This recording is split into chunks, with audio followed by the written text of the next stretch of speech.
Hello अस्सलाम वालेकुम। उम्मीद है आप सब खैरियत से होंगे। आज हम जिस टॉपिक पे बात करने लगे हैं वो है हमारा ईआरपी। ईआरपी कहते हैं इंटरप्राइज रिसोर्स प्लानिंग। एक सॉफ्टवेयर होता है जो कि मुख्तलिफ़ कंपनियां यूज़ करती हैं। तो जब हम ईआरपी की बात करते हैं तो हमारे सामने जो सबसे बड़ा नाम सामने आता है उसे हम कहते हैं सैप। सैप एक अकाउंटिंग सॉफ्टवेयर है पर जो कि अकाउंटिंग के ऑल एस्पेक्ट्स को मैनेज कर सकता है। ठीक है। ये मेरी वीडियो बेसिकली इंट्रोडक्शन के बारे में है। इसकी ट्रेनिंग हम कहाँ से ले सकते हैं उसके बारे में मैं आपको बाद में बताऊंगा। तो सबसे पहले हम इंट्रोडक्शन की बात करते हैं। जब हम मुख्तलिफ रिसर्चेस देखते हैं तो हम देखते हैं कि हमारे पास जो सॉफ्टवेयर सामने आते हैं वो आता है ओरेकल, सेज, उसके बाद अगर हम देखें तो सैप, टैली प्राइम, उसके बाद जो माइक्रोसॉफ्ट 365 है पड़ा, और उसके बाद इसके अलावा भी बहुत सारे सॉफ्टवेयर हैं जिसमें पावर बीआई है और भी बहुत सारे सॉफ्टवेयर हैं। ये बेसिकली मैं बात कर रहा हूँ ईआरपी की। जो एसएमबीज़ के लिए मैंने बात की थी सॉफ्टवेयर्स की, जिसमें क्विक बुक ज़ेरो के बारे में बताया था, उसके लिए आप मेरी पिछली वीडियो देख सकते हैं, उसमें उनका इंट्रोडक्शन है। पर अब इसमें क्या होता है, सैप बिजनेस वन की जब हम बात करते हैं तो ये एक इंटरप्राइज सॉफ्टवेयर है। ये हमें तमाम एस्पेक्ट्स ऑफ अकाउंटिंग फराहम करता है। इसमें बहुत सारे मॉड्यूल्स बने हुए होते हैं। मॉड्यूल्स की बात करें तो हम जब हम किसी भी ऑर्गेनाइजेशन देखते हैं तो उसमें हम देखते हैं उनका एचआर डिपार्टमेंट होता है, अकाउंटिंग एंड फाइनेंस होता है, इन्वेंट्री मैनेजमेंट होता है, प्रोडक्शन प्लानिंग होता है, एडमिनिस्ट्रेशन होता है।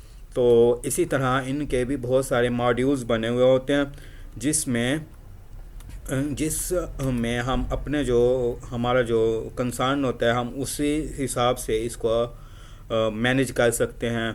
मतलब कि अगर हमारा एचआर डिपार्टमेंट है तो वो एचआर के फंक्शन को परफॉर्म कर सकता है और बाकी भी डिपार्टमेंट के साथ कनेक्टेड रहेगा। तो ये होता है इसमें सैप बिजनेस वन में। ये एक बिजनेस सोल्यूशन होता है जिसमें ऑल एस्पेक्ट्स ऑफ अकाउंटिंग को हम देख सकते हैं।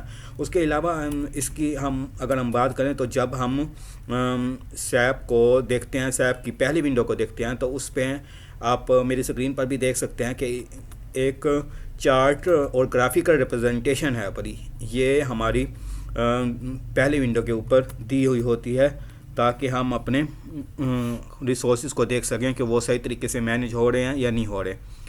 तो जब हम दूसरी तरफ जाते हैं, दूसरी तरफ बात करते हैं, तो हमारे पास एक वर्ड सामने आता है जिसे हम कहते हैं ओरेकल। ओरेकल एक सॉफ्टवेयर है जो कि बहुत सारी कंपनीज़ में यूज़ हो रहा है। हम पाकिस्तान में बड़े ग्रुप्स की बात करें, निशात ग्रुप, फातिमा ग्रुप, और निशात ग्रुप है, फातिमा ग्रुप है, फजल क्लॉथ मिल है, और उसके अलावा महमूद टेक्सटाइल वाले हैं। मतलब जो बड़ी बड़ी कंपनीज़ हैं किसके, पाकिस्तान की बात कर रहा हूँ, तो वो ज़्यादातर ओरेकल को प्रेफर करते हैं। तो उनके ओरेकल यूज़ होता है। और जब हम तीसरे नंबर पे बात करते हैं तो हमारे पास आता है टैली।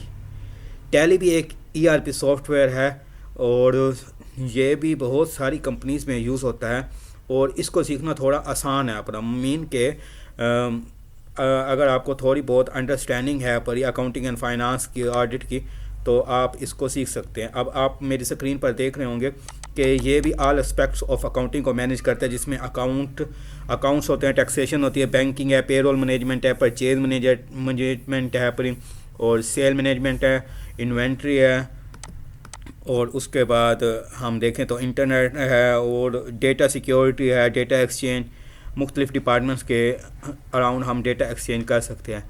अब इन सारे सॉफ्टवेयर्स को रन कैसे किया जाता है? जब हम इनके सबसे पहले तो आपको लाइसेंस परचेज़ करना पड़ता है। अकाउंटिंग किसी जो कंसल्टेंट कंपनी होती है, आपको अगर लाइसेंस परचेज़ करना है तो आप उसके लिए मेरे से भी रब्ता कर सकते हैं, और उसके अलावा अगर आपने किसी और से परचेज़ करना है तो आप उससे भी कर सकते हैं। उसके अलावा आप लाइसेंस परचेज़ करते हैं, एक होती है one time purchase. One time purchase में आप सिर्फ लाइसेंस परचेज़ करते हैं और उसकी जो मैनेजमेंट के लें वो आप उनसे नहीं लेते।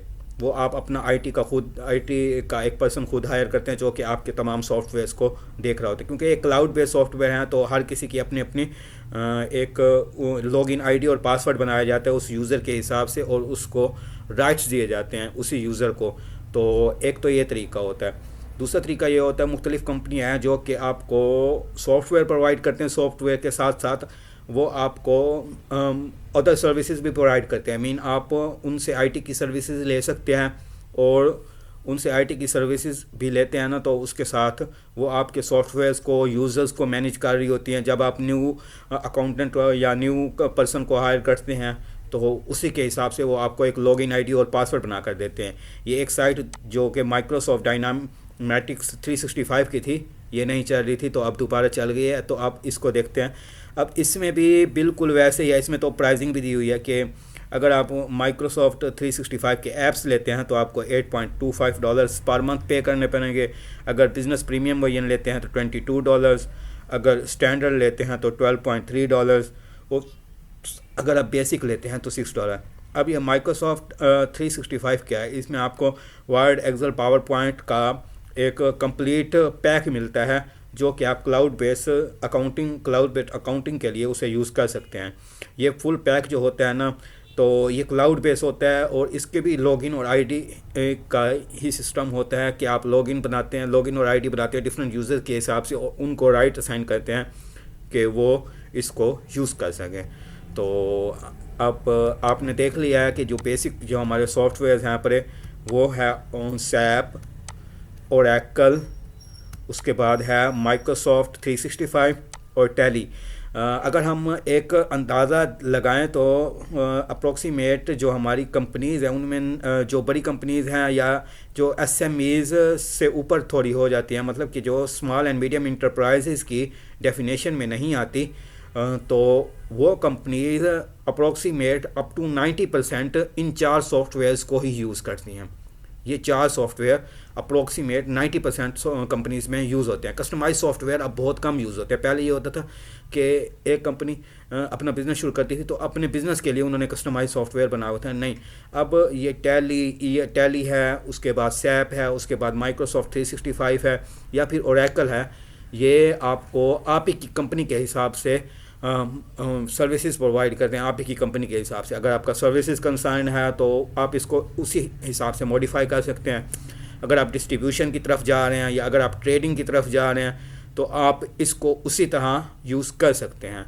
बाकी इसकी ट्रेनिंग के ऊपर मैं वीडियोस बनाऊंगा, जिसमें आपसे कुछ यूट्यूब चैनल शेयर करूंगा और कुछ वेबसाइट्स भी शेयर करूंगा जहां से आप इनकी फ्री ट्रेनिंग ले सकते हैं, और विद सर्टिफिकेशन और विदाउट सर्टिफिकेशन ये आपको ट्रेनिंग प्रोवाइड करती है मुख्तलिफ वेबसाइट। उसके बारे में मैं नेक्स्ट वीडियो बनाने की कोशिश करूंगा।